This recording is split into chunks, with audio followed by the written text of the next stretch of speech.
film opens with a journalist entering a restaurant to interview Miss Laura Quinn, the lone woman to have ascended to a managerial position at the London Diamond Corporation. The reporter, tasked with profiling the first wave of women entering the workforce, engages in conversation with Quinn. During their discussion, Quinn places a box on the table, unveiling a colossal diamond, and confesses, "I stole it." The reporter, captivated by the revelation, assumes that Quinn has been incarcerated for the theft all along. The narrative then shifts back to 1960, when Quinn served as a manager at the London Diamond Corporation. The company grapples with fallout from a mining tragedy in South Africa, which claimed the lives of over 100 African miners. Despite the outcry, the Soviet Union calls for UN sanctions against the UK, unaware of their clandestine dealings with the London Diamond Corporation. During an urgent meeting, Quinn's male colleagues advocate for retaliation against the Russians. However, she cautions her boss, Sir Milton Kendrick Ashton-Croft, about the potential repercussions, fearing they could lose business to a rival diamond company. While Croft acknowledges Quinn's insight, he promotes her male counterpart, Peter Boland, to the position of managing director instead. Though disheartened, Quinn refrains from voicing her discontent. Instead, she pens a letter to herself, affirming her resolve to persevere. Despite the setback, she remains steadfast, evident in her commitment as the last one to depart the office each day. The following day, Quinn encounters Harold Reynolds, a former university acquaintance who once pursued her romantically. Despite Reynolds' earnest advances, Quinn never reciprocated his feelings. Reynolds discloses that he represents Allied Banking and offers Quinn his business card, suggesting she consider a career change. Later, Quinn discovers a pristine movie ticket and a note in her office, urging her to persevere. Intrigued, she uses the ticket and decides to meet the sender at the cinema. To her surprise, the man turns out to be LDC's janitor, Mr. Hobbs. Feeling uneasy, Quinn prepares to depart, but Mr. Hobbs reassures her that he's happily married and not making advances. He then proposes a business opportunity. After some persuasion, Quinn reluctantly agrees to listen.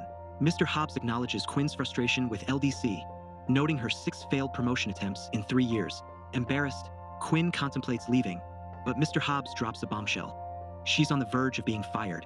Astonished, Quinn questions how he knows, to which he cryptically responds that cleaners often overhear confidential conversations among executives, as if they're invisible.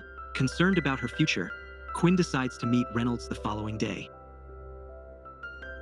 However, Reynolds reveals rumors that she botched LDC's deal with the Russians, rendering him unable to offer her a job. With no alternative, Quinn agrees to meet Mr. Hobbs. The elderly man confides his plan to steal $1 million worth of diamonds from LDC before his imminent retirement in 6 months. He believes the company won't notice such a small theft and intends to use the money for his wife.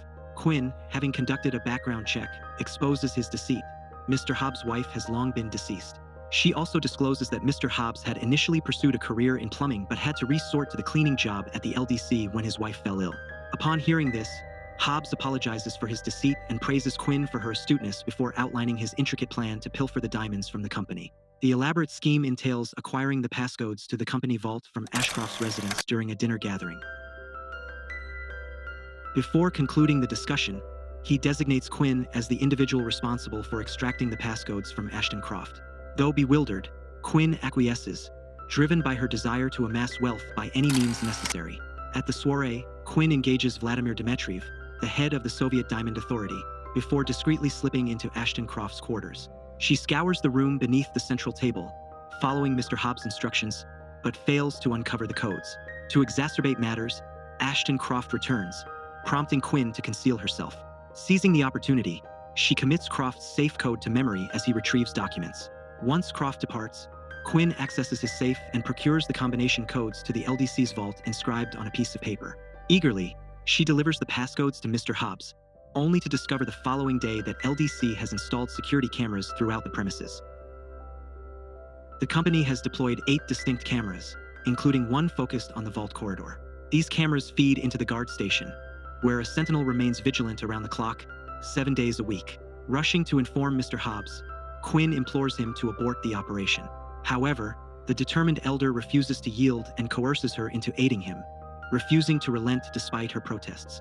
Left with no alternative, Quinn divulges a flaw in the security system. It turns out that despite 8 cameras in the sub-basement, only 4 images are displayed at any given time, 2 on and 2 off. As the images cycle every 15 seconds, they reappear in the same order they vanish, resulting in each image being off-screen for a minute. Mr. Hobbs must traverse from the corridor's end to the vault within this 60-second window. Confident as ever, Mr. Hobbs assures Quinn that it provides ample time to carry out his plans. On the designated day, Mr. meticulously synchronizes his stopwatch with the security camera system's temporal blind spot after cleaning the guard station. Quinn aids by orchestrating a prank call to the guard station from a payphone, buying Mr. Hobbs some additional time. Meanwhile, Mr. Hobbs gains entry to the vault and pilfers every single diamond, exceeding the initially agreed-upon amount by almost 2 tons. Quinn soon discovers Mr. Hobbs' treachery when Ashton Croft calls for an urgent meeting to announce the robbery. The LDC hires private investigator Finch to probe the heist, cautioning staff against publicizing the matter. Panicked, Quinn unsuccessfully attempts to persuade Mr. Hobbs to return the loot. Instead, he demands a ransom of £100 million through an intermediary, leaving Quinn feeling trapped and distressed. As time ticks away, Finch observes Quinn's suspicious encounters with Mr. Hobbs at the LDC, prompting him to monitor them closely. Desperate to avoid incarceration, Quinn resolves to return the diamonds and aid Finch in the investigation. Despite her lack of knowledge regarding Mr. Hobbs' diamond stash, Finch soon identifies a flaw in the security camera system and concludes independently that the crime was committed by one or more LDC employees. He also accurately deduces that the perpetrator obtained the vault codes from Ashton Croft's residence. Following this revelation, Sir Sinclair, the head of the insurance syndicate from Kings Row, refuses to compensate the LDC for the stolen diamonds, branding it an inside job. This angers Ashton Croft, leading to a heated argument with Sinclair. Meanwhile, Quinn persists in questioning Mr. Hobbs while attempting to unravel how he smuggled the diamonds out of the LDC building. Finch grows closer to Quinn, so when he discovers Quinn's fingerprints in Ashton Croft's room, he's taken aback. Instead of turning her over to the police, Finch takes her out for drinks to confront her about it. Elsewhere, Sinclair leaks news of the robbery to the press to admonish Ashton Croft for threatening his career. Soon, the press inundates the LDC headquarters, causing the company president, Ashton Croft, to suffer a heart attack due to stress. At the bar, Finch interrogates Quinn about her fingerprints found in Ashton Croft's room. Quinn continues to deny any involvement in the heist. Midway through the confrontation, Finch is compelled to leave upon learning of Ashton Croft's heart attack.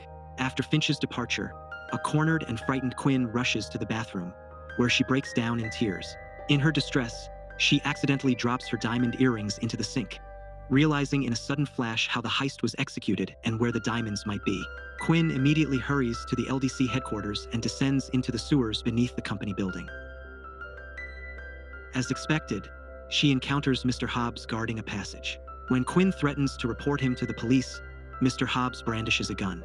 However, Quinn swiftly disarms him and manages to escape. Unfortunately, she is unable to outrun him and gets caught again. She notices a sizable diamond at her feet and swiftly pockets it as Mr. Hobbs confesses his disinterest in the diamonds or the money. He simply wants to ruin Clifton Sinclair, the head of the insurance syndicate. Sinclair's deliberate delay in covering his wife's medical expenses led to her demise years prior. At Kings Row HQ, Sinclair's superior discovers that he leaked the story to the press. To prevent Ashton Croft from pursuing charges, he authorizes the settlement of the LDC's insurance claim, which will be used to pay the ransom, leaving Sinclair financially ruined. Unable to cope with losing everything, Sinclair takes his own life. Once the ransom deadline passes, Mr. Hobbs departs, claiming his mission is accomplished. Shortly after, a terrified Quinn roams the sewers and discovers the remaining diamonds. She promptly calls Finch and fabricates that she followed a hunch. While there is questionable evidence of her involvement in the incident, Finch decides against pressing charges, seemingly due to his feelings for her. Eventually, the company recovers the stolen property and implies to the press that the theft was merely a rumor. Returning to the present, Quinn informs the reporter that after an extensive investigation, the LDC determined that Mr. Hobbs acted alone, and she resumed her job. However, she resigns after being overlooked for a promotion again. Shortly thereafter, she receives a letter from a bank in Switzerland. Mr. Hobbs expressed regret for implicating her, explaining that he required a discontented employee to gain entry to the diamond vault. Additionally, he offered her a substantial sum of money as compensation. Quinn recounts how she dedicated the remainder of her life to contributing the unused funds to various charitable organizations and individuals in need.